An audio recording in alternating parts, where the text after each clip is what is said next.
नमस्कार, मी आमदार अमित साटम. मान्य मनोज जरांगे पाटीलजी, आपण ज्या वेळेला मराठा आरक्षणासाठी पुढाकार घेतलात व उपोषणाला बसलात त्यावेळेला मला एक सामान्य मराठा म्हणून आपला खूप अभिमान वाटला. आपण खरं तर छत्रपती शिवरायांच्या आदर्शाचे पालन करीत होतात. कारण छत्रपती शिवाजी महाराज ज्या वेळेला युद्धावर जायचे त्यावेळेला सामान्य जनता यामध्ये कोणत्याही परिस्थितीत भरडली गेली नाही पाहिजे असे त्यांचे आदेश असायचे. परंतु आता आपण शरद पवार साहेबांच्या नादी लागलात व कुठेतरी भरकटत जात आहात. इतर समाजाचा पाठिंबा जो आपल्याला मिळत होता आपल्या बोलण्या आणि वागण्यामुळे आता आपण त्यापासून कुठेतरी दुरावत चाललात असे मला वाटते. पण अजूनही वेळ गेलेली नाही.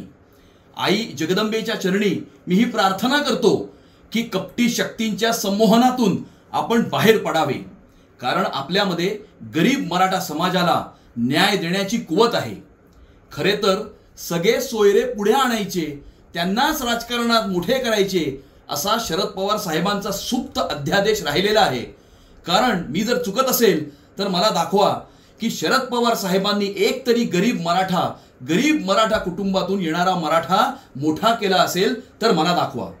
हे सर्व आपल्याला सांगायचे कारण असे की आपल्यामध्ये मराठा समाजाला न्याय आणि दिशा दाखवण्याची कुवत आहे आणि हे ते जाणतात आणि म्हणून कदाचित आपला पॉलिटिकल गेम होत आहे. जय जिजाऊ, जय शिवराय, जय महाराष्ट्र.